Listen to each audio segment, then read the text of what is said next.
Ladies and gentlemen, ATV Productions would like to welcome you to Tea Time with Aladdin. Tea time with Aladdin.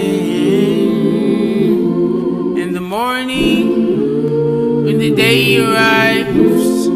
Tea time with Aladdin. Let's talk about what's going on. Tea time. Tea time. Welcome back to the show, ladies and gentlemen. I unfortunately forgot to make some tea, which kind of breaks the whole Tea Time with Aladdin shindig, but we're just going to pretend that that's not a thing. I do have some water with me. Also, I have to limit my tea consumption because I went to the dentist, and with the whole pandemic, I didn't go for a dentist for the year. They told me that I have to cut down on the orange juice, the tea, and pretty much anything juicy because it was staining my teeth. So I'm trying to keep that on the down low for the most part. Don't fret because I will be bringing the tea back very soon. And I'm also sorry for taking so long to get back to you guys. I have been very busy just doing nothing. In hindsight, not being busy at all. I've just been really enjoying my break away from school and just from everything. So I haven't really done this. I've done a couple of interviews with some of the artists, which you guys will see with this episode today, as well as a few other episodes that I have coming on in the next couple of weeks. Also, I will be back at school next week, so I will not be as active on social media and stuff as I would like to, because it's crunch time again.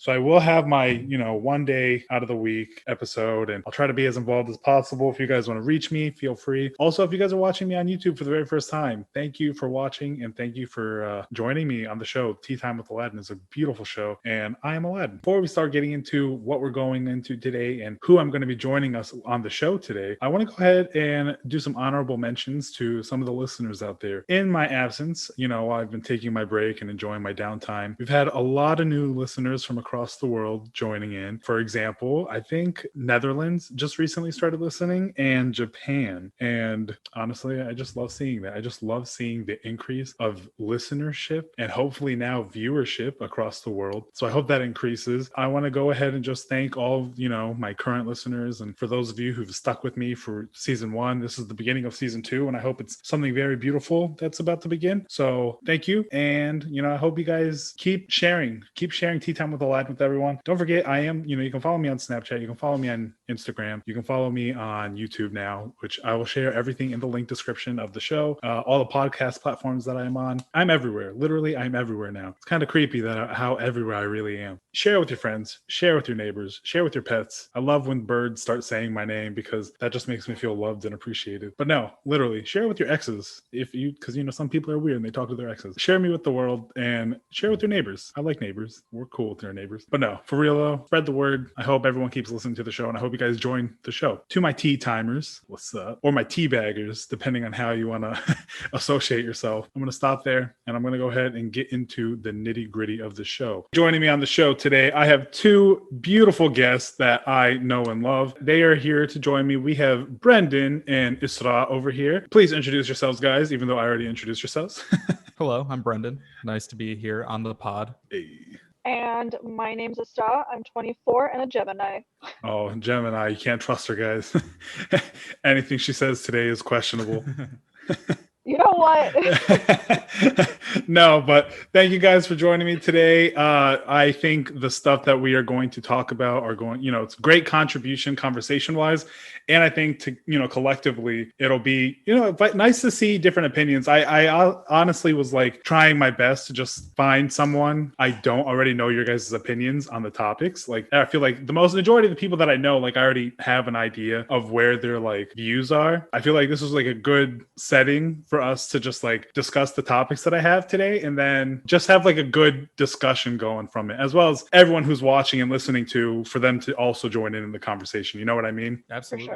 A lot of the stuff that I'm talking about today is because a lot of the things that I have, I shared with them already what we're planning on talking about. But one of the stuff that is, I've been watching a lot of TV, or just I'll hear people conversating whenever I go out. And a lot of these things are getting brought up, especially with the current political climate and just everything that you just hear going on today about equal rights for these people or equal rights for these people. And as a whole, there's never, in my personal opinion, there's no true equal equality that, you know, these people are spewing out of their mouths, and oh, this person is equal or this person is equal and so on. And it also goes for the same thing when it comes to like gender and, you know, men and women, and especially with the whole like gender climate that's going on right now too, it gets even more complicated. So it's one of the reasons why I brought today's topics up. So today's pretty much men versus women kind of thing. And I'm not trying to say it as men versus women in a sense that we are all battling right now, but I just want to have like a simple discussion about like some of the differences, some of the things that, you know, we observe on a daily basis, as well as what we see on TV. You know, you get what I'm saying. For example, and that's again another reason why I had one guy and, you know, a girl join me today. So it makes full, you know, point perspective rather than just hearing me talk about what a guy thinks and what a girl thinks. Also because I'm biased, because, you know, guys, we number one. I'm so sorry.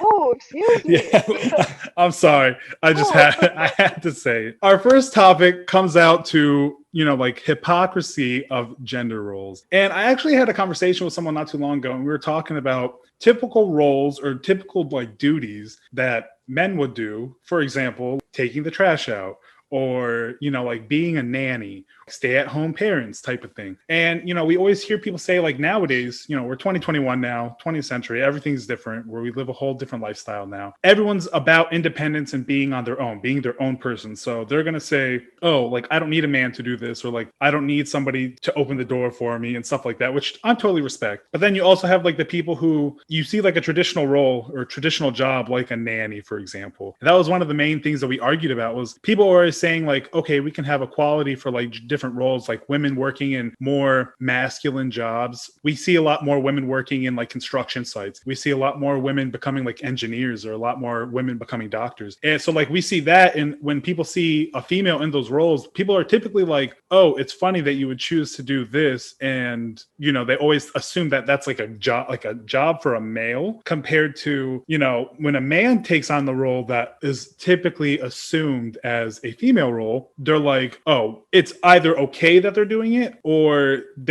some people will question it, just depending on exactly what their role is. So like for you guys, I'm curious to know, how do you guys feel in your observations, how you guys view it? Do you feel that the roles are perceived? Like some people will say to your face one day, like, oh yeah, I totally agree that this person is capable of doing this job. But at the same time, they'll say right like 10 minutes later that it's not a job for a man, or not a job for a woman to go on to. So whoever would like to start us off, go for it. Is it cool if I start? Go for it. Okay. So one of the many jobs that I had, one of them was working for a daycare, and it was all women that worked there, and they actively would seek out male workers, Oh, okay. because they would actively seek them out. Like the kids love them. They would want more males in the field. I honestly don't know why they were so sought after. I know, it's super. Hot take, but it was I never kind would have of thought of that. but it kind of like got me thinking. It's kind of in the way that we praise men, like male nurses. You can get scholarships for being a male in nursing, Right. versus female nurses, there's none, because there's an abundance. So any role, I think, traditionally that a male wouldn't take, we praise them. And even it goes like deeper than that, like a woman cooking at home, that's her job, but males are the chef, you know what I mean? Exactly. Yeah. And so it's almost like the title that comes with it at the head start. Like, I mean, I don't agree with it, but you know, when people like praise dads for watching their kids or something, Right. and then it's like the same thing. Like at the daycare, they would really want these males to come up, and again, they would be doing the same work as the rest of us, but they would get these praise, and they would get hired over the women because they just wanted them so badly. And it's, what's the difference here? Right. And I totally agree with that. So And it makes no frustrating. sense. Yeah. Brendon, what about you? Yeah, no, I agree with that for the most part. A lot of what I'm going to be drawing from during these kind of topics about gender. Just for a little background, I recently started taking dance classes like ballet and contemporary a couple of years ago. Oh, I remember that. Yeah. Cool. Yeah, very fun. Obviously, that's a field that has a lot more women in it than men. Right. And like you're talking about with men being praised for going outside of their comfort zones or just doing different things. Just being a guy taking dance classes, I got a lot of praise from just women in there, or just people in general. It's be like, oh, wow, that's like so cool that you're doing something so different. Or like even specifically the dance program at Wayne. I don't know if I can name drop. Can I name drop? I mean, if you feel comfortable with it, go for it. Yeah, a lot of the male students there get preferential treatment and more opportunity for scholarships just because they are guys in dance. Oh, wow. Yeah. Which is, I found wild, but it's just one of those things where they're getting praised for basic things. But I will say, for men get praised a lot publicly or from external people for doing those roles, like cooking at home or like being the chefs, Right. you know. But I think for me and other people I know closely, when you do more feminine things or feminine oriented things, a lot of the pressure that's not praise comes from internal or like family, like grandparents or like aunts or uncles who are like, oh, that's kind of girly. You sure you want to do that? Like, Yeah. want to make a lot of money or stuff like that. Publicly in the whole societal scope, men get praised for doing things that women do all the time. I totally agree with that. Actually, that's like a really fair point I was going to Mhm. bring up, because like publicly it's totally accepted, but sometimes socially at home it's one of those things where it's like Yeah. looked down on. Mhm. Yeah, definitely. So it's kind of weird, like the outside versus inside reaction to Mhm. it. Right. Totally. So like Brendon, for you, I know typically, like you said, like dancing is always one of those things where, you know, you typically assume a woman is going to be like taking dance classes because Yeah. majority of the women are dancers. So like, did you feel like a lot of the guys that you spoke with also gave you, so were they, so out of the societal view, do you feel like guys gave you the same kind of credit like a woman would? Or did you feel like that women gave you more praise than most men did? How did you feel in those situations?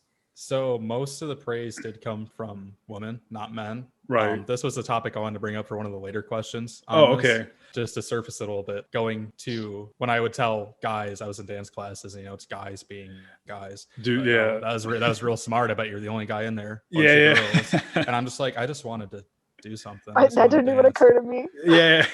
Yeah, that's something I'm going to touch on a little bit later. Good That stuff. didn't even Yeah. occur to me. Oh my god. But yeah, exactly. And then it's just, yeah, I'll talk about that later. Yeah, good stuff. And then what about you, Israa? You feel like that? What about, have you ever been in a situation where you have done a role, or that's because I know you said earlier you work in like banking, correct? Yeah.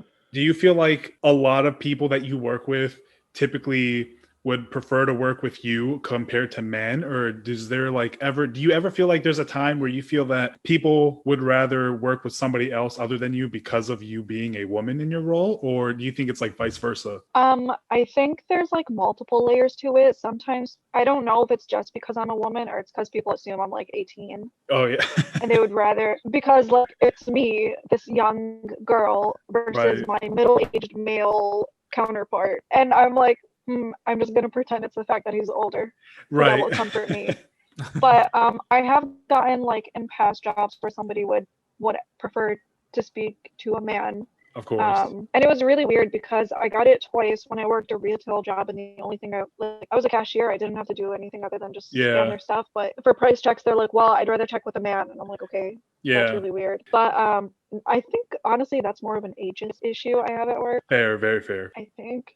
I see hope what I'm you're not saying, being though. naive. No. I don't think. Yeah. I think that's a very fair statement. So now let me ask you guys this question, because this is another one that I feel like a lot of the times that we have these like concept, like, you know, these perceived ideas of who's right for a job or like who should be doing a job. For example, like again, like the whole nanny thing and like construction workers. Like you think construction workers are like, it's a hard job, like you're doing manual labor, and like a nanny wise, you're like, okay, that's somebody who's supposed to be nurturing and taking care of children. Typically it is put out there, and we're raised this way, especially because like, I mean, I've never had a babysitter, but the majority of the people who always would watch me would be like my aunts, you know, and of course they're females. They've had kids, so they know what it's like. So in a situation, do you guys feel that we have these ideas of like who should be doing certain things in like even today? Because like for me, I mean, obviously we've grown up in a time now where like the roles are obviously being shared. So there's not as much of like that gray line separating the two. But even then, there's still some people who like, they're like, oh yeah, I'm cool with it, but I just don't 100% agree with it kind of thing. Do you guys feel like, you don't have to say it, I mean, if you don't feel comfortable saying it, but do you guys feel like there's positions out there where other people still feel like that? Or do you feel like there's other jobs that you typically hear people talk about that they're like, oh, this is one job that I never would have expected a man to be doing, or a job that I would never see a woman would be doing? I know I'll talk for a second. I have no idea who's okay. No, I have to think about that a little bit more, but I will say, just for myself, even though I'm totally accepting of anyone doing any job, when I think about certain roles in my head, you think about the gender of the person when you picture it, like assuming like pronouns he, him for a doctor, like thinking of a doctor and thinking of a man, just because you're so used to that and just program nurse, woman, you know, same thing. But that's something I'm working on breaking. I will say, personally, I want to go. I've never been to therapy before, and I just got a job that does healthcare. I'm right. like, I want to talk to someone. Yeah. But thank you. I will say because of like the typical female role being more nurturing and stuff, when I'm looking for therapists, I definitely have a bias towards females or towards women. Okay. And I don't really know why. And I think that's something that people still probably have. Right. Yeah. It's understandable. I don't think there's anything wrong with it because like even now, like it's like when you hear people say they want to go get a massage, right? For me, I always think to myself, like, who, if I would ever want to get I've never had a massage, but when I think about it, I'm like, okay, obviously if I got a massage from a dude, I'm like, okay. I was like, he probably has stronger hands.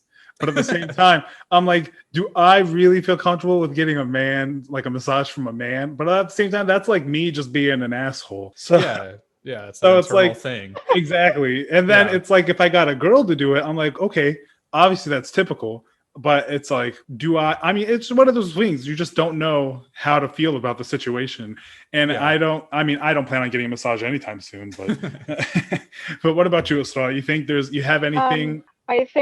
I mean, obviously, all of us, well, I guess I'm just going to speak for myself, but like internalize a lot of the things because it was like thrown up on you growing up, like not just at home, but everywhere you go. Right. And I always have to unlearn it, but I kind of went through this phase where I like not only was actively like throwing it away, I was doing the complete opposite. And then recently I kind of realized like if I do something that's traditionally something a girl would do, I'm not doing it for the same reasons girls traditionally do it, you know what I mean? I'm not cooking because I'm expected to cook. I'm cooking because I'm hungry. Right. Like I'm the oldest of 5 kids. Okay. I hated cooking because I was always expected to like take care of my younger siblings. And it wasn't until 3 years ago, like when I like, switched my diet and became a vegetarian and started cooking for myself, I like stopped hating it because I'm like, oh, I'm not cooking because I'm a girl. Like I'm cooking because I like cooking and I'm hungry. Right. So sometimes even like traditional roles I have to like teach myself, or like I was in a relationship once, and sometimes when my partner would be like studying or hardcore and focusing on school, I would offer to come and clean, and he was the same, in which he's like, no, don't feel like you have to clean or anything. I'm like, I'm not cleaning because I'm the girl in the relationship. Right. I'm cleaning because I want to help. Yeah. Sometimes I have to like remember like it's okay if you fit the role as long as it's for your own reasons. Okay. I feel that. Just like me being like curious. I just want to go ahead. I want to like shout out like a couple of jobs and I want to see what you guys like at the same time answer at the same time. I just want to know like it's gonna be male for all of them. Yeah. I already know. When you hear the jobs, I want to know what you guys typically assume the person is. All right, ready? All right. Postal worker. Guy. Male. Okay. Teacher. Girl. Female. All my professors are male, and I was trying to think like teacher versus professor. Yeah. Oh, okay. So, let's go professor then. Male. Professor, I would say male too. Okay, that's I mean, I don't disagree with that, but it's also very curious. I want to look, that's something to look into why teachers are more female oriented, where professor wise are more females, or I'm sorry, more males. But that's another great point we'll touch on this in the future. I think it's actually one of the third one, but anyways, let's go ahead and discuss doctors. Male. Okay. Police officers. Male. Bastards. Genderless bastard. So there we go. I mean, I feel like deciding the roles, like your typical standard roles of who is normally in, working these positions, such as teachers, professors, and so forth. I feel like there's no clear line, and it really is interesting to see that as often as we say, like, there's this equality amongst everyone, and that there's so many like things being worked towards that we still in our heads, not because we want it to be, but it's just, I don't know, it's like engraved in us, I guess. The roles that we, see on a daily are typically the ones that we encounter. Teachers, or hell, even garbage people. I mean, who do you guys think works as a garbage person? Dudes. Male. Another thing I was going to bring up when you were listing occupations, and then our first thought, usually the way they're listed, like when you're talking about a role, is scientist, female scientist, teacher, male teacher, doctor, female doctor. So like we do that role with having to give it the title of male or female, and then the opposite we have to specify. And I think that's like, that's a great when point. I hear teacher, I assume women, because otherwise people will say male teacher. Yeah. Or people will say female doctor. Yeah. I never even thought about that until you said it too. So that's a really good point. Yep, I'm telling you, big brain power. Brain. So our poll question. Yeah, 1 point for the girls, guys. So that brings us to like our poll question for the listeners and the viewers out there. Be like, are we more accepting of men taking traditional roles that are typically, portrayed by females? Or are we, it doesn't matter whether the female takes on a male role, because at that point it's just, oh, good for you kind of thing. So I want to know your guys' perspective and your views on that. So go ahead, answer that. And we're going to go ahead and go on to our second topic.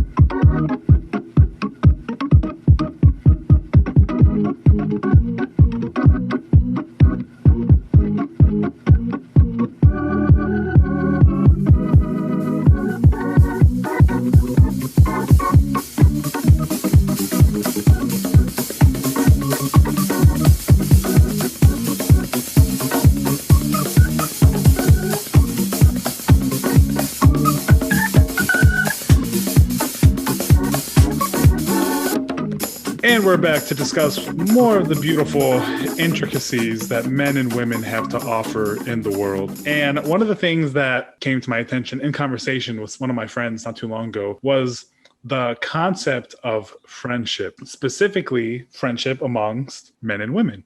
I always find it interesting to hear everyone's perspective on this one, because it also depends on the context in which you're becoming friends with a person, based off of like, if it's like your friendship because you broke up with somebody or that kind of thing. But just in general, you're going out in the world and you just made a new friend, right? Let's just go ahead and set the scene like you're going to school. Typically for you guys, just curiosity, we'll start with Brendon. Would you say you are more inclined to be friends with a male or a female? In general, I'd say female. Okay. But given my job and the people I interact with, I mostly interact with men. So it's more likely for it to be manly statistically. But if I'm going out befriending someone, it's more likely to be a girl. Yeah. Interesting. Okay. And then what about you, Sarah? Girls, I'm more comfortable with them. Understandable. I totally get it.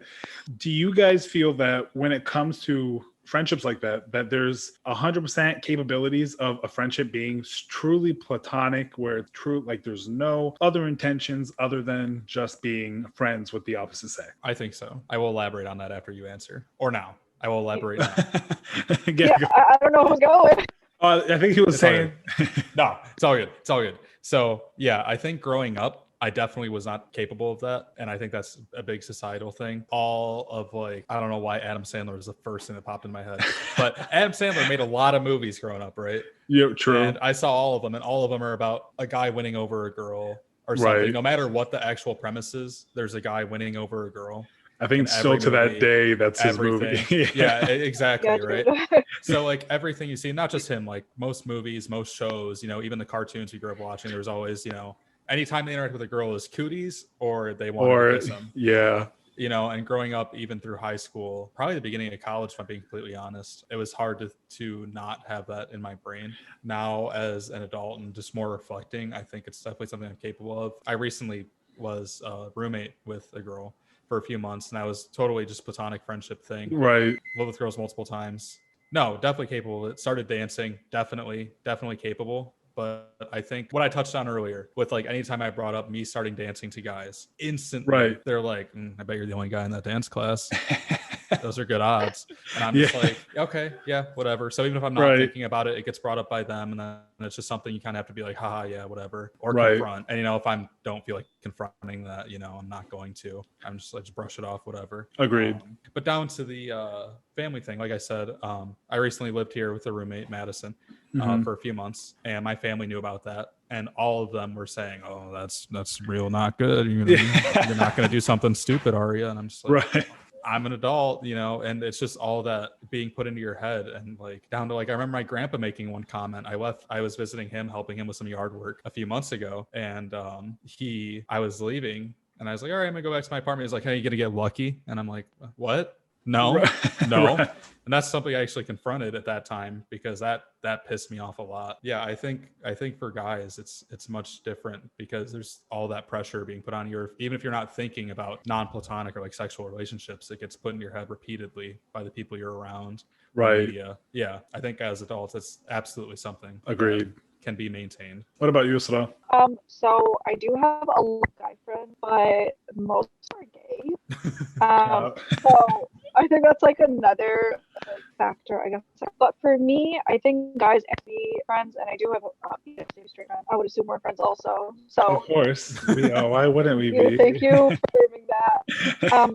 But for me, I think it's really possible. But there's always these videos, like or articles or whatever that comes out that no, guys would definitely hook up with you or whatever. And I think people find like hooking up is then wanting a relationship too. The bar is really, really, really low. And I think hearing that all the time and like being worried, I guess I like not just me and my other friends always have to make it a point where we call our friends like bro and home buddy and like because you're so leading them on because then you're that can I say like bad words? Oh yeah. Speak your mind. I don't know if this was considered.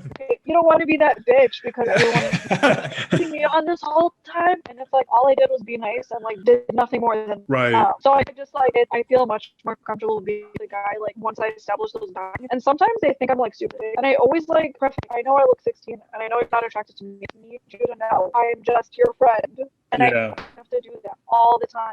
I totally feel that. Do you, for you feel that you have to always address that from like the get-go before anything further happens? Yeah, actually, I have one male friend together that I'm thinking of. We met through like mutual friends, and then like a few weeks, or like maybe a month later, he asked me if like we wanted to go, and I like texted back like, haha, yeah, I'm excited for Tom hangout. And then later after me, like when we hung out, he goes, why did you say tonic? And I told him like the last time we did hang out with the guy one-on-one, he assumed we were hooked up, which was weird because it was like 3 p.m. at a park. And I thought I'm always afraid that guys are just gonna assume that I always have to like establish like even if they have a girl, even if there's like zero or anything, I'm just like I'm walking on eggshells because I'm so nervous about it. I think that's fair because again, there's other things to discuss, but I totally agree with that. What about you, Brendon? Yeah. Do you always feel like that you have to like? Do you ever feel like you have to address that, like to like put that boundary out there? I have to address that I'm not going to violate that boundary.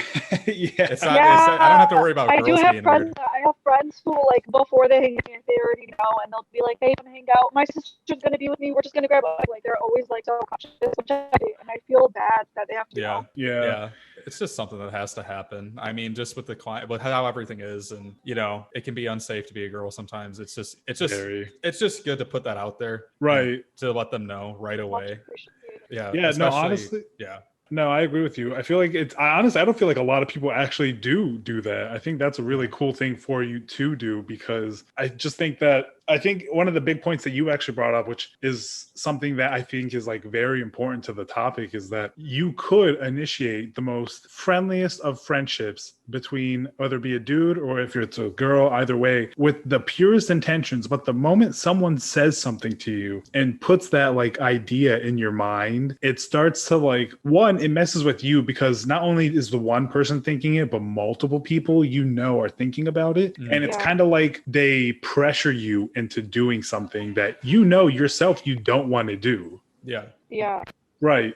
It's kind of like subliminal messaging, Mm-hmm. So I always find it really crazy. Like for me personally, I always find it like I just gravitate a little bit more towards women simply because I come from a family of women. So it's like I just find a lot of things that they talk about always, I just always find myself chiming in some way, somehow. And like with guys, majority of the time, like I love sport, but like I don't watch sports as avidly as other guys do. So like they'll be talking about sports. I'm just like, peace out. I'm not going to be in this conversation because I don't know what the hell you guys are talking about. Or if it's like, cars, like people talk about cars, especially here, everyone knows Michigan. All they talk about is geek over cars. I'm like, dog, I could care less about your damn car. Like I don't. Yeah. So it's like, there's always things like that, which again goes into like so many different things. So I always find it really interesting to see how and people have always told me many times, fun fact, once upon a time, someone once told me that they thought I was gay because I'd always hang out with a bunch of women and I wasn't dating anyone. And I'm just like, doesn't mean you can be friends with people and not date a person. Yeah. So I always find it like a very complex situation because people always assume that you just can't be friends with a person, whether it be a girl or a guy, in that situation without having any intent of dating a person. Mm-hmm. Yeah. Have you guys ever been in a situation where that has occurred to you, where you were in a situation where you thought that you guys were just friends, or in a situation where somebody had tried to pressure you into dating a person? Yeah. You can go ahead, Isra. And listen, not gonna toot my own horn. Like, I'm well aware I look super young, and I have friends that are role models. But I realize, like, for any girl, you have to disclaimer with the dude because all of them will just. Yeah. And it makes me really uncomfortable. Sometimes I feel I'm giving that disclaimer because it goes both ways. If I don't do this, they might think I'm leading them, and then I feel Right. guilty, even though I'm not leading them on. I'm treating them the same way I treat my girlfriend. Mm-hmm. Yeah, dude, the amount of times I've almost ended up in a relationship. Shit. Because I don't want to be rude. I don't want to be. I'm like, okay. That's so funny. I'm curious. Yeah, I'm like really scared. I like get scared every time. I'm like, hey. You gotta have like a true like here's a note card. Please read this before initiating conversation, or it's potentially grabbing lunch. Or yeah, it's really funny you said that people assumed you were gay because a lot of guys assume I was a lesbian. Yeah, no, for the same reason. I never clarified or told them otherwise. Same. I just let them. I'm like, it just happens. Yeah, I mean, I have a lot of guy friends. Don't get me wrong, but it's just in some circumstances. There's whenever like we're out in like big settings, the guys just leave, and sometimes I'm just there with a bunch of girls, and it's like, oh, this dude's totally gay, and I'm like, not at all. Like, there's not a lick. I was like, I don't know what makes you guys think about it, but yeah, exactly. Whatever. To each their own. What about you, Brendon? Any situations? I haven't had any situations that were like actual friendships or anything, just because I keep my circle small and I don't talk to that many people. Right on. But just in general situations, I've had my intentions misinterpreted, I think. Okay. Just because, so like as an example, a few months ago, I did photography for a dance studio. Okay. Like pictures of their dancers and stuff. And I always am conscious and hyper aware of not coming across as creepy photographer because there are a lot of those, especially with dance. And we had downtime for half an hour. It was just me and one of the dancers. Didn't know her before. I like dance. She was a good dancer. I was taking pictures. It was quiet. So I was just trying to make small talk. And I could see her like actively avoiding it and being kind of creeped out. And I did not know how to say just straight up, I'm not trying to be creepy or come on to you. I'm just legitimately interested. You could just say that. I promise you. I know. But the air was so thick. Yeah, I know. I've had situations like that where I'm just trying to be friendly or actually interested, and it's misinterpreted. I understand why. I don't fault the person at all because of how many situations I'm sure they were in with a creepy photographer, or just creepy anyone. Exactly. So but yeah, never like a friendship misinterpreted as something else. But just those general, going through the motions, work kind of stuff. Yeah. Totally. Good stuff. I'm glad that for the most part, it sounds like you guys both have had some non-issued interactions. Yeah. But no, I've been in a situation, same thing, where people assume, and I'm just like, I'm literally just trying to be your friend. Like, I literally have no intention of pursuing you in any way, shape, or form. So again, and that's pressured from other people. I remember I was working at the hospital and the same thing happened. I was just talking, and I would just, whenever we just randomly would be on the same floor together, I'd just be like, oh, it's a coworker. I'm going to just chill and talk with you. And then it's like everyone throughout the hospital was just saying like, oh, I think he likes you, blah, blah, blah. And I'm just like, oh my God. We're not in elementary school. I felt your pain. Yeah, it's like, yeah, I get it, but like, why isn't it like we can't just be friendships? I know there's like the whole motif of a guy and a girl instantly you're meant to be together. So I don't know, it's really funky, and I hate to say it, but again, another thing that we just like have internally programmed, where it's always going to be this in people's minds where you see a guy, you see a girl, instantly, boom, love and babies, Yeah. And I think the reason we're queer is because we're not fitting narrative. And so what's the only answer besides the fact that they're just friends? Right. Literally can't be together. They're like, oh, not you guys. It's your sexuality. Yeah, and that leads to like a whole like segue topic for whole other day, because that can get even more complex. But we're gonna go ahead and just like simmer it down. We're not gonna get too heated, too complicated. We're gonna go ahead and stop because because again, if we keep going, we're going to lead to a lot of, bunny holes that we don't want to get into. For the poll question for everybody, again, who's listening and watching, do you feel that men and women can actually be friends? Les, obviously I would like to say all three of us agree that it can happen. So I want to hear, yeah, exactly. Thumbs up. So I want to go ahead and hear from everybody else. What do you guys think? Do you guys think that men and women can truly just be friends? Or do you feel like there's always some underlying alternative in the back of people's heads? Feel free to let me know. And we're going to go ahead and switch over to our last topic of the day.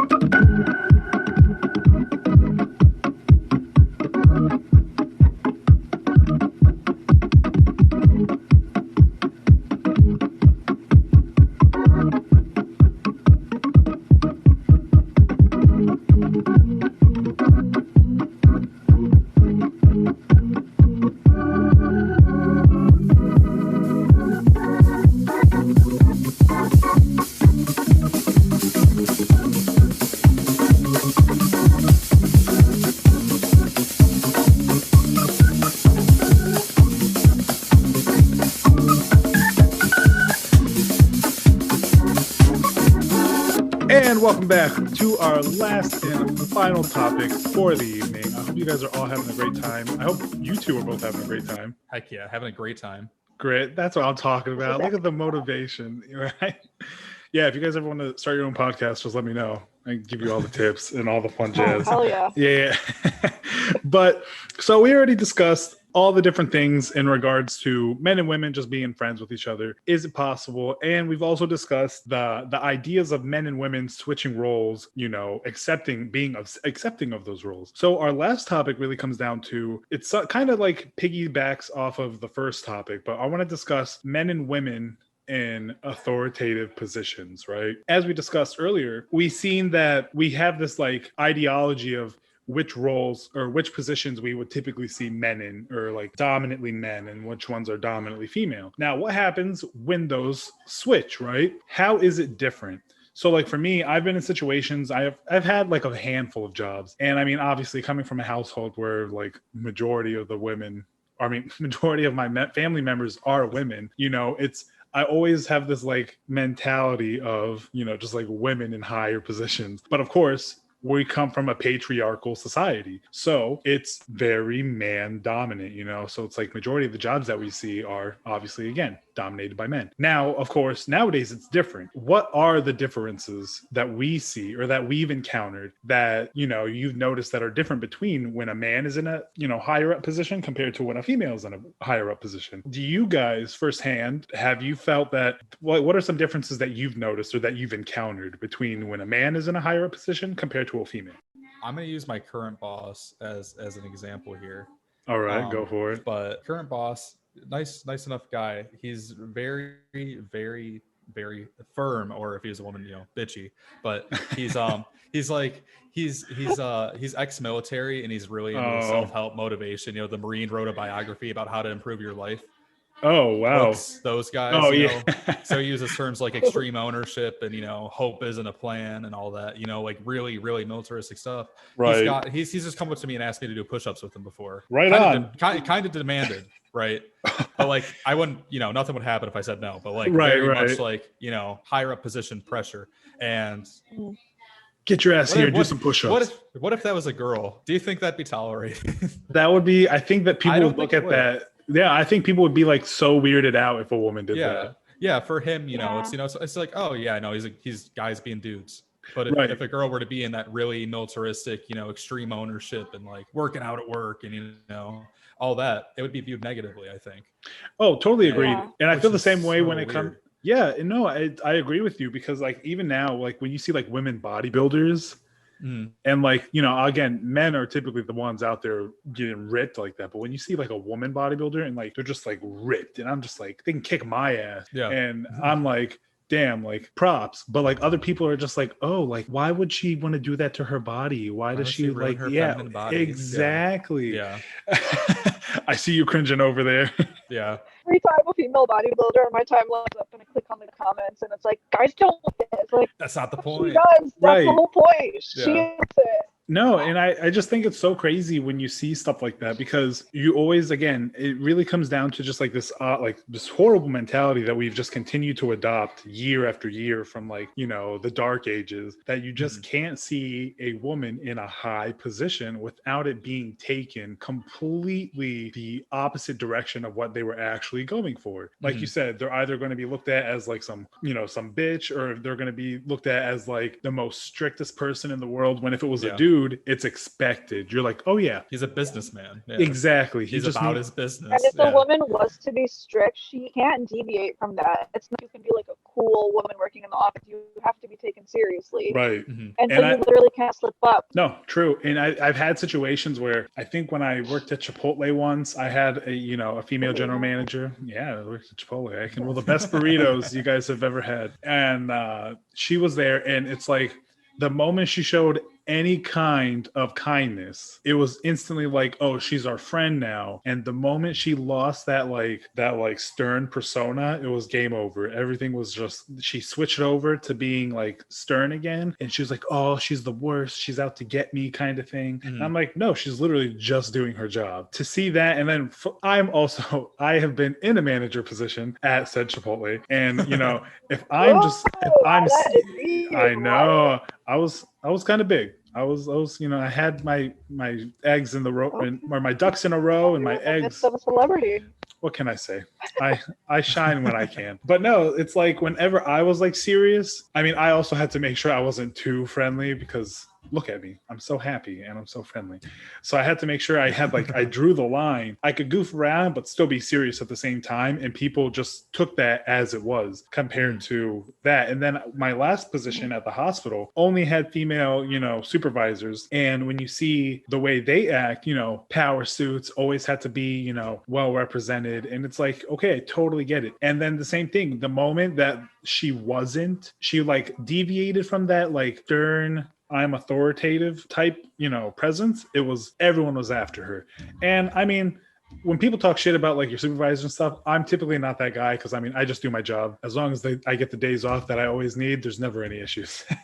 So it's like, when that happens, people always take things to this whole extreme, and I'm just like, but they're literally just doing their job. So it's like, oh, go ahead. Yeah, you look like you're about to say something. I think also another layer to this is this fact that women are always as the friendly and approachable type, right? So automatically you are given that stereotype. So when you come across as stern again, your very nature, right, people expect of you. And the same reason girls are afraid to be rude and will risk leading on, quote unquote, because they're so afraid to come off as rude and deviate, friendliness role that we have to keep. And right. I think men don't have to keep the friendliness role. So when they're stern, not really straying away from what they're supposed to be, versus when a woman is stern, you know what I mean? It just right. Respect. Agreed. When you guys, let's go ahead and say, what did I have here? Okay, so when it comes to different roles, different positions, and in my head, immediately I think of politics, right? Or then we go to the household, or if we go to school or anything work related. When you guys think of certain roles, and we were saying earlier, your teachers and your professors, your teachers are typically your females and your professors are typically the males. Do you feel that when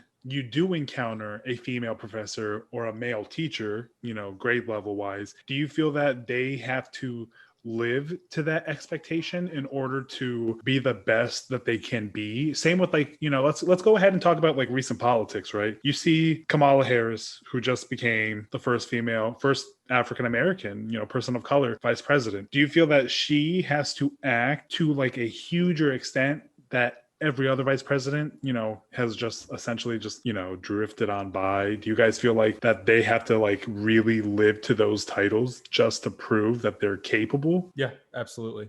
I think there's a much bigger scrutiny on them because they are different. Yeah. And I might even go as far to say it doesn't matter how much they do, and they'll still get the same scrutiny, even with the politics that you're saying with Kamala. But you brought up professors. Right. I know I follow a lot of academics in the physics community on Twitter, and female PhD students or just female professors are discriminated against so much and are just scrutinized so much by their colleagues, especially in a hard science field like physics. Right. It's just ingrained where these old white dudes are just telling them like they're just under a microscope and they'll get criticized for everything, to the point where they like to remain genderless on their papers and stuff so that they don't get as much hate. Criticized, yeah. And it's like Maybe it's wild to on the observe. paper is like a huge. Mhm. Yeah. And I mean, that goes, and once you start breaking it down to that level, I mean, you have the same thing when it gets down to like race. If you break down to ethnicity, I mean, it really starts to like nitpick. So it's like, if it's not your gender, then they'll start like figuring out other ways to just take away from your credibility, which I think is just nonsense. Because if you've done the same amount of time as a male professor or, you know, teacher wise, you guys are literally the same thing. So it's like you shouldn't have to prove yourself at that point. Yeah, so I always think I feel like when it comes to authoritative positions and like when you see women trying to fill the roles of authority, because it's always interesting now to see that to a lot of people. I mean, I guess you can attribute it to like laziness, just lack of interest, because not too many people are, I don't know, maybe just everyone's trying to branch out and to do new things. And as time goes on, you know, you start to see like a shift. And like you said, like for you, Brendon, like I know a handful of like physics professors who are females, but the majority of them are women. But it's like the more I the more I talk to like people in school, a lot of them are like engineers and more like physics oriented. Even then, it's like they still have to work just a little bit harder to be able to break that mold that's already there. And I mean, same for the household. People always assume that it's male dominated, but at the same time, I feel like there's that misconception because the man wears the pants, but in reality, typically the women are like the head, they're like the mother hen, you know, they do all. Which also goes into like the mom is like the strict attitude one, because the mom's the one who has to run the show. Right. So it's crazy. It's crazy to see how these things constantly have evolved, and that as far along as we think that we've improved things, that it's still, you know, we're back at square one, always and forever. It's just a constant cycle. Yeah. So men left us in a mess. Yeah, you know, I love being a man, and you know, all the other guys out there, but sometimes we just suck.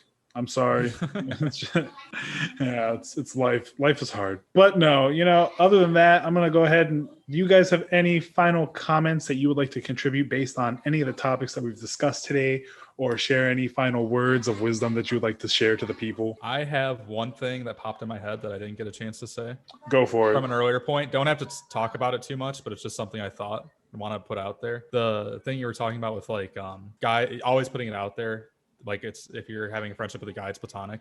A lot of guys or a lot of males are only nice to girls if they have higher interests or they want to, you know, be in a relationship or something. Oh, yeah. So when they see that a girl is being nice to them, that can happen where they think that there's interest. Maybe that's why. I'm saying maybe, yeah. Yeah. Just because that's what their perspective would be. And the same going with other guys perceiving you, Aladdin, and thinking you're gay because you are being nice to just simply being nice to women. Right. Because the only way they would do that is if they were going for further goals. Same. And I had that brewing in my head, and I just wanted to throw that out there as a thought. Yeah, no, I think it's a great one, especially because like even dudes who say that, but like I've even had girls who said the same thing. They're like, "Oh, you seem like way too nice," and I was like, "Is that a bad thing?" They're like, "No." They're like, "I actually think it's really great," but like. Then they start going into like the whole like, oh, but the majority of the guys that I talk to are like douchebags. And I was like, well, yay for me then, you know, but it's just so crazy to see how like the way you present yourself can always be mistaken as like some weird, you know, like pursuing another person. So yeah, it's a crazy thought. What about you, Israa? Any final notes? I spent this entire time and I just want to say I do love both of you. I'm really sorry. No hate. No hate at all. I didn't feel any of it. Alrighty, guys. Well, I want to go ahead. What? No, yeah. We appreciate you and your, you know, we know that you don't want to kill us at the end of the day. Right. So anyone else listening, keep off the hook. Yeah, no, she's not going to kill you, but make sure if she says platonic, she means platonic. All right. Well, I want to go ahead and thank both of you guys. Thank you, Brendon. Thank you, Israa, for joining me today on my episode. It's actually the first episode of the second season, so this is it's a grand moment. Heck yeah! Thanks for having me. Oh yeah, no, thank you guys. Oh, we're making history. This is history. This is going to be big. I hope it's going to be big. You know, share the world with some good thoughts and opinions. We're going to go ahead and sign off, and I'm going to go ahead and cue up our music interview with the Knowmads in just a short minute here. So sit back, relax, and prep your ears for some magic and to hear some words of wisdom from the Knowmads. See you guys next time.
All right, ladies and gentlemen, so I have with me today Pepe and Wilson from the Knowmads. What is going on, guys? Chilling, just riding out this pandemic. I feel you guys. I feel you. Where are you guys at right now? Yeah, so we're in the Pacific Palisades. It's a little town between Santa Monica and Malibu. It's pretty nice. We got an Airbnb out here, so that's where we're at right now. And we have our producer. He lives about 30 minutes from here, so we're working with him on this new project that we're hoping to release maybe the first month of 2021. All right, good stuff. So we got a lot of good things coming, looking forward to. And speaking of things to look forward to, I know you guys actually just released your music video for Drive. Yeah. And you guys are about to, what, I think you said next week it's about to be on Spotify and everything? Yeah, so that drops this Friday, so that's December 11th. And yeah, I think that the biggest release for us as independent artists usually comes through Spotify, because that's where we have like the most followers and listeners. And we're hoping maybe it'll get put on a editor playlist, and we're putting a little push behind it. We have a few singles that we're releasing sort of successively over the next few weeks, but yeah, this is the first big one. And then tell me about Day One. I know I've been following your guys' like social medias and stuff. So where did the inspiration for that come out? I would say, I mean, one of the main things is our music has always been very serious. And I feel like more recently, we've kind of found a way to get more of our like comedic personalities across in the music. But there's always a limitation because, you know, between that and you end up being Little Dicky. And what we're trying to do, that's so like being able to create something that's, you know, in comedy form. At first, I think we started writing down jokes. Like first, we were going to try to do like a stand-up at like comedy clubs in New York when we moved there, just to have fun with it. And right around that time, COVID-19 hit, and it kind of changed everything. We kind of came up with this idea to write Day One, to write a animated comedy short, and just be able to have an outlet to be creative other than music. And I mean, shit, we're both pretty funny, actually extremely funny. And for people not to be able to experience that, it's kind of like you're only getting, you know, you're not getting the full Wilson, the full Pepe. Yeah, I mean, for people who we've worked with, or, you know, who've gotten to know us over the years as artists, I think maybe they're surprised or maybe they're not, but Wilson especially is a character. It's not an act. That's how he is every day. He's really like a comedian, just like in the way that he lives each day. I remember at one point in LA, he had one of our friends, he was doing like 100 consecutive jokes. Like we've gone around the world, we've gone different places, and I've seen Wilson make people he's never met crack up. And just like to be able to share that with people, you know, it's like you want to share your personalities, you want to share your different ways of connecting with people. And like Wilson said, like, you know, people connect with our insights and our perspective, but also like what do we think is funny? And so day one, actually, one of our friends, this guy we've been friends with 15 years, Jo, he used to talk about day one as like, the first day you go to the gym, or the day when you get your life together. I think day one it started with Jo up at Western in Bellingham going to college. And it was like the first like year, the first quarter happens and it's the first day of class, and he screws up and he doesn't do very well. So the next quarter he's like, okay, like, fresh start. This is the first day. This is day one. I'm in class. Like, so it'd always be like this. You have day one, like, gotta stay focused. This is it, right? Exactly. Kind of day one, and that applies to a lot of different, avenues of life, to where like it's you feel very excited. It's like when somebody hasn't exercised in years, and then they go for like a run that morning for 7 minutes, on Facebook, like, hey man, it feels so good, just be out there reminding everybody to stay healthy. And it's just like, that day one type of mentality. Energy. Yeah, I feel like we all have those day one, especially nowadays. We all got that, all right, we got to get this pandemic weight off. We got to get back out there. We got to get that day one thing going on. So I feel that. We were trying to challenge ourselves because we've done different things creatively and with music, and sometimes you have a vision or an idea and then you want to see if you can do it. I remember when we first made songs when we were 16, and just seeing if we could do it, and then you have the product and you might think, oh no, we could do better. But for us, when I met this animator, this guy Cliff in New York, and we were thinking, okay, can we capture some of these jokes? Can we capture the voices? Can we put them to characters? Can we bring it to life? And so day one is our first attempt at that, just to see what people think, because we really had this idea to make sort of a pilot called The New Normal, right? KNEW, The New Normal, and do more of like a 15-minute pilot. And it's sort of an ambitious endeavor, and any creative endeavor like this, it costs money. But day one was like, all right, let's try it out, see what the reaction is, and if it's something that people are interested in, maybe we'll do a GoFundMe to do something more significant in that lane. So that's a long. But yeah, I mean, at the end of the day, the same, like the process with making music. I mean, we there's so many songs that we make that we don't release, and it's because no matter what, we love the process of creating. And with music, obviously, because we've been doing it for so long, but even with this comedy, it's kind of a new lane. So that whole process is fresh. Yeah. And so like, there's no pressure to try to create something that's like better than the last thing you did, or, you know what I mean? There's and no it's just template strictly for you to follow. Exactly. Yeah, exactly. And that's why when, people ask me like, oh, so are you like writing comedy now? Are you a comedy writer? I'm like, first of all, I've always been. Second of all, I'm just an artist. Like, so if that's, if I'll probably do finger paintings one day and they'll be amazing. Yeah. Whatever it is, you know what I mean? I think that it's important just to stay hungry and try new things, expand yourself. Yeah, exactly. I feel that. So I know you guys have a couple of scenes out on your Instagram and stuff. When can we expect the full thing going on? So I think it's about like 6.5 minutes. We have the voices laid down. The animation, it's a pretty, it takes a while. It's a little bit meticulous in order to get it all right. But we're hoping for maybe January, February. There's certain things that are, our own deadlines. And then there's deadlines based on the animation deadline. But we're gonna stick with it, and I would say probably early 2021 we should have that section. There's two more scenes. So that was scene one. There's two more, and that will kind of wrap up the whole day one. And we might go farther with that at some point, but we already have other ideas, like he was talking about the new normal, that we want to can't wait to get started on and expand on. I feel that.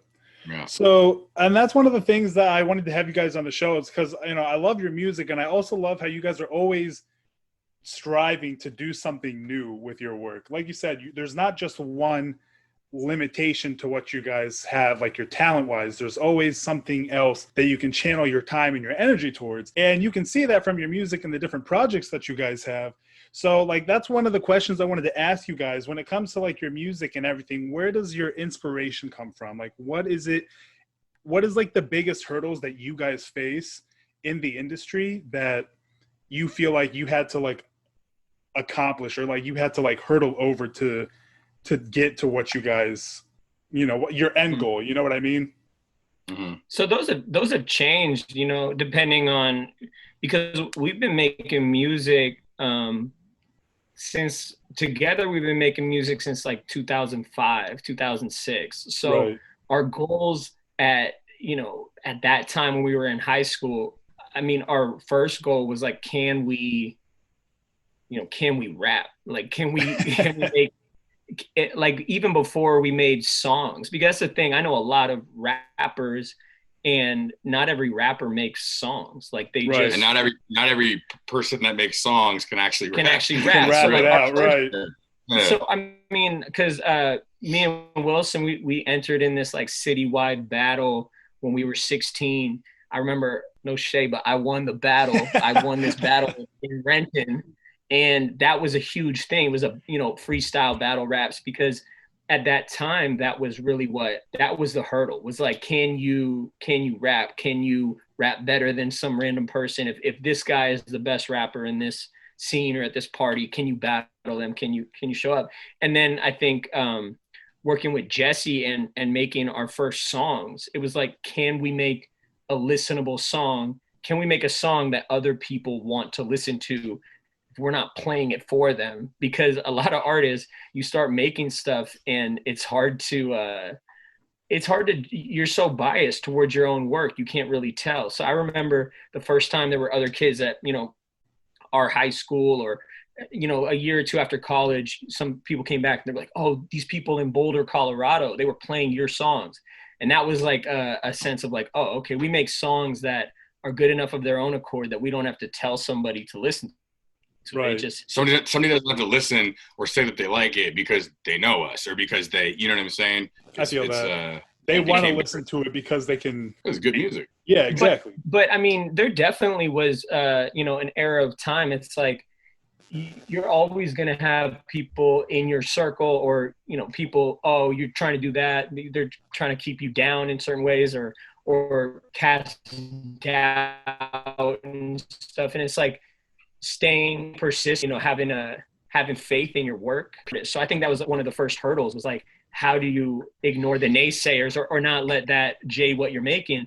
And so I think, making the Seattle album or the Cup of Tea album, it's like, they're definitely imperfect, but the fact that we carried them all the way through, because, there's this, and the inspiration behind, some of that stuff, it was like, I felt like we need to make these songs because the song has to be made for ourselves. Like, I have to tell this story, because if I don't know how to cope with it, or It's like an obligation to yourself. Right. Yeah. And I mean, when you're making necessary music, I think that's like and obviously, again, we're biased because it's our music, so we feel like it's necessary. But there is a sense of like, when you feel like, you're doing your part, you're living your purpose, and you're like, oh, this line, I didn't even think of this. This line just is coming through me. That's like that's a huge, that's when the best art is made. It doesn't even have to be lyrics. Like, same with music. Like, we'll be in the studio with our producer, and it's like, when he's tapping in and finding these melodies that are gonna strike chords with people, it's like, it's almost like you just open yourself up, and if you have really refined your abilities, then art can come through you. That's really when it comes out right. And I think that's one of the things that you can really tell, because in your guys' lyrics itself, it always shows that you guys are speaking from like your personal experiences and everything. And I think that's one of the things that I think makes your guys' music stand out amongst the rest. You know what I mean?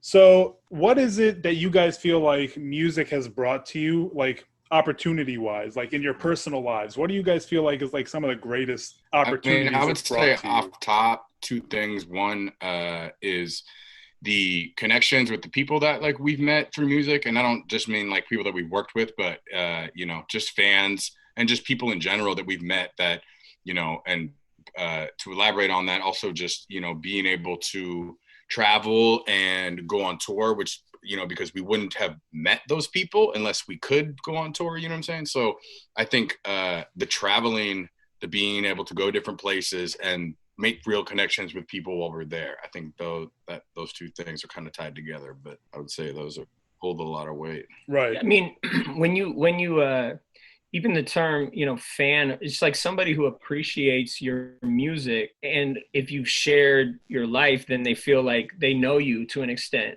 Yeah, it's good. So it's like you have an open conversation with anybody who's listening. And then you meet these people and there's like such richness, because I think all of us are striving for connection. And sometimes it's like, it's so hard to get to know each other and stuff. And so by putting our music out there, it's like we've started like thousands of different conversations already. And then those, you meet somebody and they'll explain to you their story or, and so that's pretty deep, because, those connections, it's like each one of them is valuable. And we went to, we went to Europe and did shows there, and that was incredible to go see these places. But honestly, there's a lot of places in the States that like, you think you know what a place is like, but you don't really know what it's like until you're there. And then you're like, oh, this is what Chicago feels like. Or, this is what Dallas feels like. And so being able to go places, and also just like, I think it has motivated us to live more, I don't know if unique is the right word, but it's like more ambitious. It's like we sort of have held ourselves to this, like, I need to move to this place because we're trying to get to this next thing. And life doesn't work out in the way you think it will, but okay, now we got to make this next project. Where are we going? Okay, we're going to go to Mexico City. And then we meet somebody, and now we're working at this studio, and this is what Micho Khan is like. And this is, and you get history, you get culture, you get so much exposure from traveling in and of itself. But I think music has motivated travel. Music is definitely at the root of it, of like, because if you don't have something you're chasing, you might not push yourself to leave your comfort zone. You might take not a chance. Yeah, to do outlandish or risky endeavors that turn out to be like, you're like, oh, I don't know what my life would have been like without this. And not all of them work out, but take the good with the bad. Right, exactly. You got to be able to risk it to actually experience what's going on around you. So I feel that. One of the things that I want to ask you guys is, when it comes, so like we see your creative sides when it comes to, like Day One. I'm curious about your guys' like album covers, because I feel like your album covers do a really good job on, creativeness and just like expressing something outside of the music. So like, I mean, you look at New School, you look at Waves, the album covers are very unique, especially compared to like others.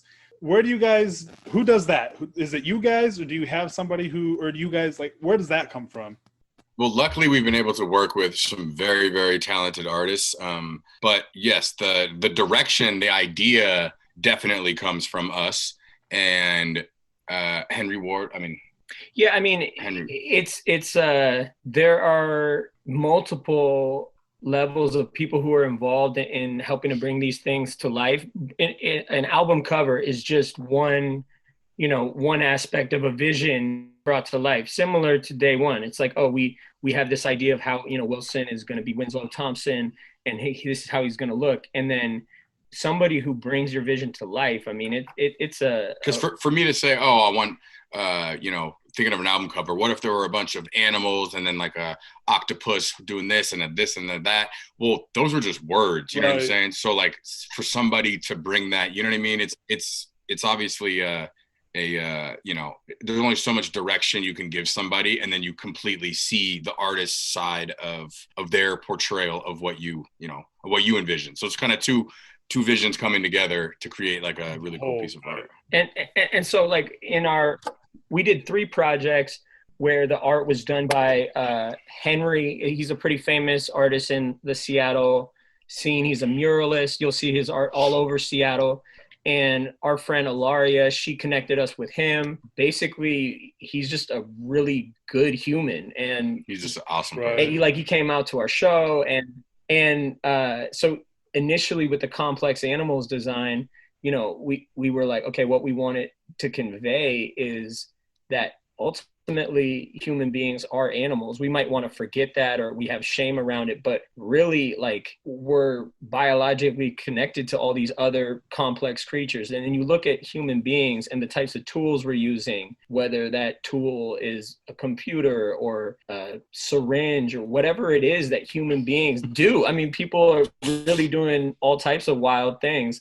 Money, you know, the things that we fight for, lie for, kill for, all of die for. It's like our beliefs, or you know, these animals trying to, you know, look like they have swag, Right. You know, or the goat on the Complex Animals cover, and he's just kind of biking, trying to get through it. And it's sort of like it was an interesting concept, and I think that's one of the the best. That's my favorite of our album covers, the Complex Animals cover, because that was like an idea. And it's also like, you know, things change depending on the way that people are going to interact with your album. You know, like people interact with our albums now mostly through their phone. Yeah.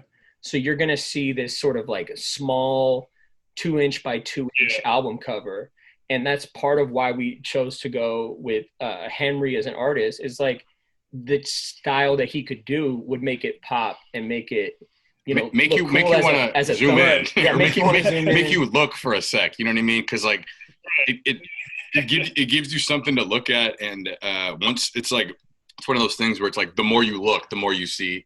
So like as you start to look at it, you notice things, and then it kind of might speak to you a little bit more than, you know, something that is just very surface level, and you know, Right. Anyway, I feel that it gives you the bigger picture of things. That's kind of even with the waves one, you know, like we had an idea about, you know, with the waves cover, you know, it's like you got this stoic whale, and it's like you're basically trying to let these waves, whether it's, you know, whatever types of things you're going through in life, pass over and just stay solid in it. But we used to be fans of album art. I remember two of my favorite album covers are the Snoop Dogg Doggy Style and the Outkast AT-Aliens cover. One of my favorite albums. Because I thought AT-Aliens is one of the best. Yeah, hands down. And when you cover, it's like, I mean, looking at it now, certain parts of it, I was like, oh, I thought there was more we have detail or certain stuff, but it's like something iconic that sticks with you. It sticks with me the same way as like the Red Hot Chili Peppers Californication video, when they had that whatever, the video game. It's like some of this, you know, you take art and you take these characters and they're turned into, obviously the Gorillas is another example. So that's sort of what the new school cover, this artist 1000, he's another incredible artist from Seattle. He's the one who made that cover, and we, you know, our friend Sam Bledsoe, he connected us with him, and so there's always like, you know, sort of, because you know this person who knows this person, and it's down, you know, even to our first the Seattle cover. That was one of Wilson's friends that. He's an incredible graffiti writer, and he made this muralist as well. And he made this project for us. And like right after he made the cup of tea art as well. He painted it, and he's the one who designed our logo. Oh, right on. Which, like, I mean, historic. Yeah, he designed our logo, and that was. I mean, it's funny because I remember we had an owl design that somebody else had done, and we really don't know what, like, I know about music because I've spent so much time with it. But when it comes to logos, I didn't really know. I thought we had a great owl. I was like, yeah, this is our owl. It's sick. He was like, no, that's a horrible owl. I'm going to make you a new owl right now. That's literally what. That's what he said. And then he made us a new owl. He like threw it in for like an extra $50 or something.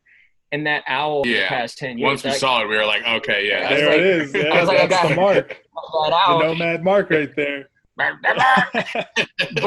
I mean, it's a big deal. And so after he did that, this guy left on a motorcycle and went from Seattle all the way to South America. I haven't seen him since. Never heard from him again. That's not a joke. Like, I swear to God. Well, so it's like sometimes it feels like it's, you know, you're blessed or things come into a certain. It's meant to happen when it's meant to happen. At the right exactly. time. Crossroads. That's what's up. Yeah, exactly. That's a crazy one. Yeah, it feels good when it's like that. With everything going on and all the work that you guys are doing, I mean, it's awesome to see that, you know, you're not held down from like the pandemic. You're not stopping your work because of everything going on. Like, you know that there's still music that needs to be made, and you guys, it's like, it's again, like you said, it's what you do for yourself. So like, what do you have like motivation wise, or like what can you say to other people who are also, you know, in a rough spot right now, who like need the motivation to go out and, you know, make Drive, or to go out and do Day One, or like to keep making music at a time like this? I mean, I would just say that like in this current, I'm not an expert. I think, of course, you know, except for you know, Anthony Fauci or whatever. Right. You know, it's like nobody has experience in dealing with this type of paralysis, and it's just like it's a daily task. Like I can't tell what kind of mood I'm going to be in when I wake up the next day, or when anxiety or whatever is going to derail me. So I'm a huge believer in doing what you can to create your state, and like get yourself into a state of like being motivated or feeling good about yourself, feeling like there's something that you want to do. Like it's crazy because we have more time now, or people have more time, and it's completely like, you know, it's just overwhelming, and you feel like you have more time, and you have more time at home, and the last thing you feel like you can't handle it. I feel like I can't handle it. I think a lot of people feel that way, but to give yourself, you know, an hour to be creative can be so it's like it's beneficial to others that you share it with, and it's beneficial to yourself. It's a healthy act. So I also think just like the you know, the self check, just like check in with yourself. I know it sounds silly, but like I feel like so many people don't actually take the time and kind of have those like inner conversations where they say, you know, kind of, how do I feel today? What did I do last night? Like, did that make me feel good? Am I just wasting away the day, just, you know, watching Netflix season after season of something, and, you know, blah, blah, blah. Which can be good at some point. Which I was going to say, so, you know, if say you did that one day and it left you feeling a sense of you were inspired by it, or it just whatever it is, you know what I'm saying? You know, if you do that self-check, then you'll know, okay, like I've already seen that, you know, season of Game of Thrones 3 times. I just watched it again for no reason because I just don't want, you know what I mean? You're kind of slipping into something you don't, you know, whatever it is. So if you're going to binge, it's like you should binge in healthy ways. You know, if you binge on exercise, you binge on meditation, or you binge on creativity. Yeah, just whatever. That can be or just, it doesn't even have to be like a necessarily creative endeavor. You could be like, oh yeah, I want to, you know, go back to school for this thing. How can I take the steps to do that? And so much easier said than done. So I don't want to come across as like, you know, we've got it all figured out, because it's part of it is like do what you can to determine your environment. And then when you're limited to the home that you're living in, or, you know, where you are, what are your options? What can you do? What are the things you can do that'll put you in a positive state? And I just wanted to say, I think people also do need to remember that there will come a time, you know, I'm hoping relatively soon, where it won't be like this, and it will be back to whatever it is that you were doing before. And there will come a time when you'll say, damn, I wish that I had just more time to myself, to where I could just this, that, and the third. You know what I mean? So it's like, try to, and whether it's, you know, say you want to paint your room, like it might seem like too big of a job, or not that fun or daunting or whatever it is, but I encourage you to go buy that brush and that can of paint, and just start with something small and see how you feel. And if afterwards you're like, this is horrible, I don't want to do this, then don't, you know what I'm saying? But it's like a lot of times that people don't even take that first step. They already gave up before they even like started. Before they try. And you know, and that's with that applies to so many things. I will say, when it comes to creativity specifically, if you're talking about, you know, musicians or artists, something I try to remind myself, and what I tell my other friends who are artists and stuff, is just like suspend self-judgment for like 20 minutes, an hour, and just do it. And like, I remember telling my friend in April, I was like, okay, so there's these 2 projects I've had written on a list for a while. We've never done them. We want to make this sort of 80s vibe, see if we can, you know, create our own sound that's sort of something new that people haven't really done. And we're also going to try and, you know, do this animated comedy show with doing the voices. And I was like, if we fail at it, who cares? Like, that's the thing. Like, you just do it. Like you do it, and the more things you fail at, like those are the markers on your way to success in whatever it is that people end up resonating with the most. So, but it really comes down to like, can you suspend self-judgment? Can you get that voice that's preventing you from being in flow, from being in a creative state? Can you get that voice to just shut up for an hour so that you can write these jokes or whatever it is you think that people are going to like? And it doesn't matter if they like it or not. Really, it's just about you creating the thing. And also because at the end of the day, like, I feel like a lot of people forget just how many buzzer beaters that Michael Jordan missed. Like, he missed so many, more than he made. But the ones that he made, that's what we remember him for. And we picture perfect remember exactly how he looked when he faded away. You know what I mean? But so take the shot. So take the shot. Simple as that. that. That's pretty good. I like that. Yeah, I don't know. Yeah. And the Michael Jordan documentary, that was hot. That was a Michael good Jordan documentary. Yeah. Speaking of the 80s drive, because I think I binged that video a few times. One, go to YouTube, watch the video. But Wilson, that 80s getup you were rocking. When do we expect to see that? Yeah.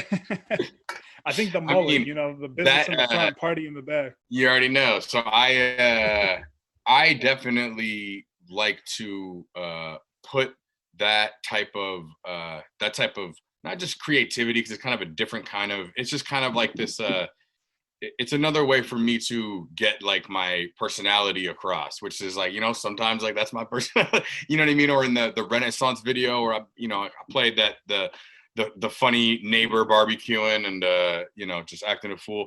All of those characters are me. And so like, yeah, it depends on what, the next video is and how it, how we go about it. But I definitely, as of the past couple videos, I realized that I'm going to take advantage of every chance I get to kind of be a clown. I mean, yeah, in a sense, like, yeah, just to give people something to laugh at, smile at, or just want to talk about later in an interview, whatever it is.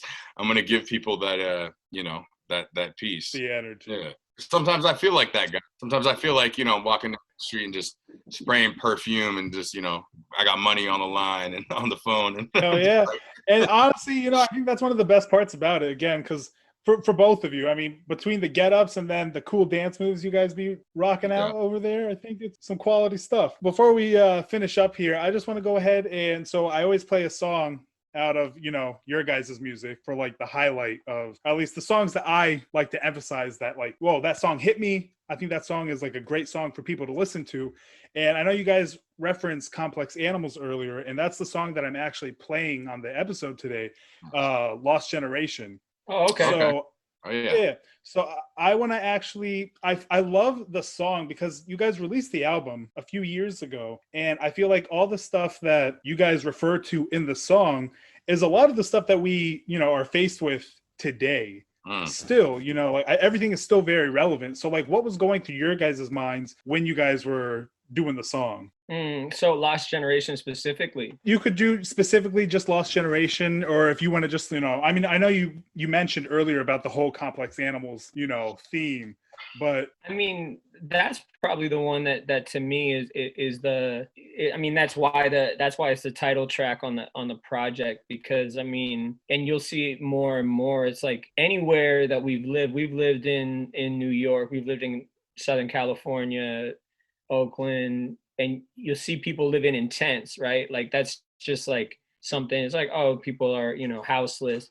The more and more, people talk about things like, oh, gentrification, or these forces that are pushing people in San Francisco, where it's like, okay, you've got $1 million apartment and then there's somebody sleeping on your doorstep, and the people who are working for the internet companies are able to afford this certain life, and then you've got basically the excluded from society in a way that's like it. The lost generation. I think, I mean, that's not that. No, lost generation is something different. But I think that's kind of my thinking behind Complex Animals. Is like, where are we headed? Like in terms of if and it's not unique to United States. You know, like I went to India. I went to Mumbai. Like I saw a baby sleeping on the cement by itself, nobody around. And I was just like, I thought, oh my gosh, like somebody, you know, same reaction, but the reality. You know, I was talking to my friend who was living there, and it's just like nobody is coming to kidnap a baby. Like the baby was sleeping soundly. That's the thing. Like the baby wasn't crying. Do you know what I mean? The baby was just sleeping. Cement, this urban mecca is just like too much, and that's what I'm saying about like people being forced to adapt, whether we want to or not. It's like, the next 100, 200 years, like where are we going to end up? And I'm speaking to the fact that like, I don't think it's healthy to have excluded populations. I think that's just like pretty crazy. Like if you don't have room for refugees, and you see these things happen, even with the pandemic, it's like you see countries that become insular and closed off. And it's also just words like refugees or like immigrants or whatever. It's like, it's almost human kind of. It's dehumanizing. Well, yeah, but it also becomes, it's, you know what I mean? You become not my brother, my neighbor, my fellow human, you know what I'm saying? You become an immigrant or a refugee. A title, or, you know, somebody yeah, exactly. You know what I'm saying? And then all of a sudden it becomes, you know, that's been happening through religion and all of these belief systems forever. But it's like in a time period now where money determines who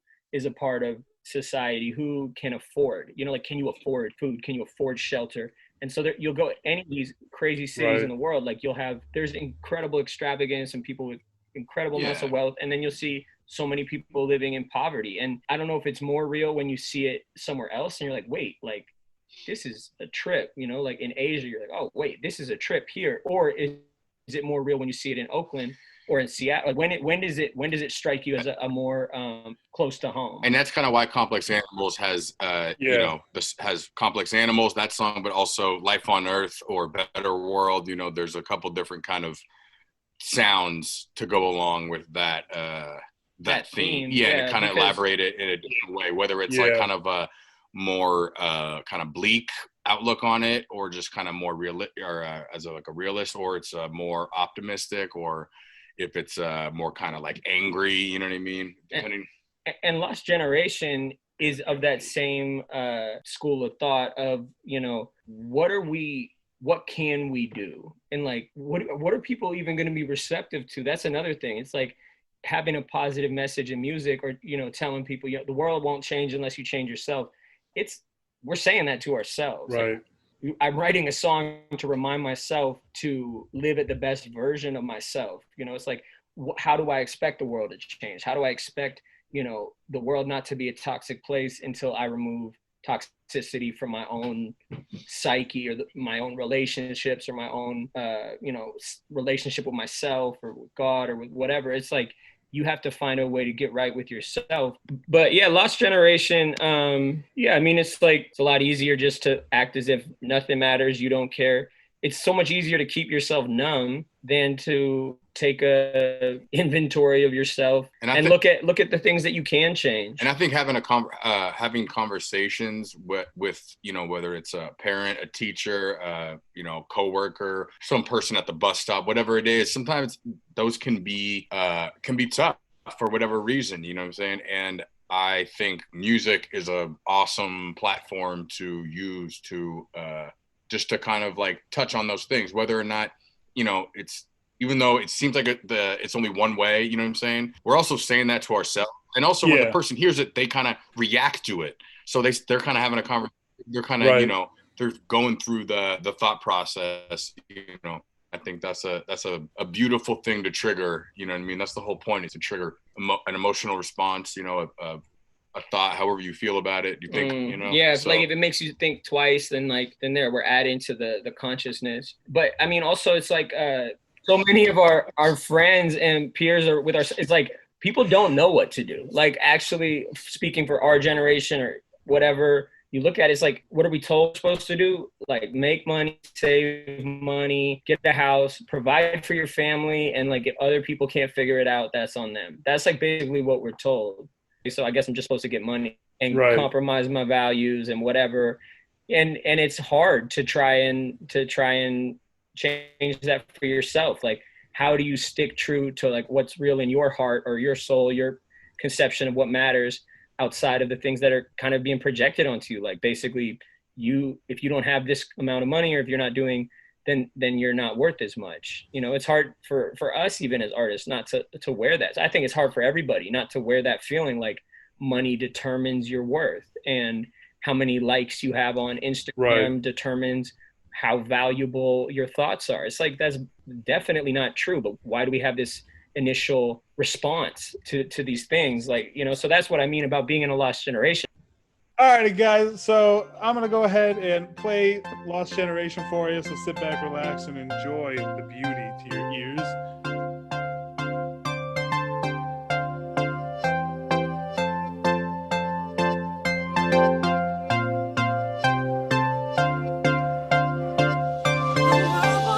The world won't change unless you change yourself. You the only one who can save you. Living in a lost generation. You the one I gotta keep my faith in. The world won't change unless you change yourself. You the only one who can save you. Living in a lost generation. You the one I gotta keep my faith in. Living with depression, kid, it ain't no joke. I'm out of tune, bend the spoon just to change the notes. Can't sleep, every night I'm busy chasing ghosts. Another gone, lost faith to the base and coke. Swear to God, we just talked a couple days ago. Remember when you said that joint was inspirational? Tried to tell you you the only one could save your soul. Turns out popping perks really ain't that dope. Son, I know how it feel to feel you never wanna wake up. Funerals can make you start to hate drugs. I got bigger problems than your fake love. Who gon' be there with you when the rain comes down? Living in a lost generation. Fear sweeping all across the nation. Looking for a planet to escape to. Hoping that the aliens embrace you. Now, the world won't change unless you change yourself. You the only one who can save you. Living in a lost generation. You the one I gotta keep my faith in. The world won't change unless you change yourself. You the only one who can save you. Living in a lost generation. You the one I gotta keep my faith in. So many sleepless nights, I ain't awake till the sun rose. Music filling all the gaps that the drugs don't. Wanna compare that feeling but never comes close. Same ones that you hurt, ones you love most. Yeah, we living in a lost generation who ain't got time for no long conversations. Doubt overshadowed by the songs that I'm making. Still making moves though I'm gone on vacation. I know y'all been patient while I find my balance. Cause you got to grind, can't just rely on talent. So I take a step back, use my perspective, understand the path where I choose my direction. If ever you fall, need a friend you can call. Seen the worst of the worst, I done been through it all. But first we wanna see you do it with no help. Wanna change the world, and first you gotta change yourself. The world won't change unless you change yourself. You the only one who can save you. Living in a lost generation. You the one I gotta keep my faith in. The world won't change unless you change yourself. You the only one who can save you. Living in a lost generation. You the one I gotta keep my faith in. So while I'm sitting on this plane, on this flight back home, thinking you could change the world through a microphone. You don't gotta know God to know what's right and wrong. Shed tears for your brother, baby, life goes on. I've been double-crossed, came back twice as strong. When you hear the kid rap, it's like a light turned on. Everybody out there waiting for their time to come. Put your life into your hands, it's time to find you some. Yeah. The world won't change unless you change yourself. You the only one who can save you. Living in a lost generation. You the one I gotta keep my faith in. The world won't change unless you change yourself. You the only one who can save you. Living in a lost generation. You the one I gotta keep my faith in. Talking to all of y'all right now. The world won't change till you change yourself. You know what I mean? That's what I'm trying to have faith in. The world won't change.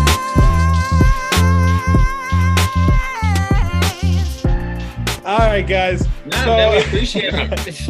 All good. We appreciate you sharing our music. That's the thing. We just want somebody to talk to. Hey, I'm here for companionship 24/7. Thank you, Doc. I'll see you next week. My appointment.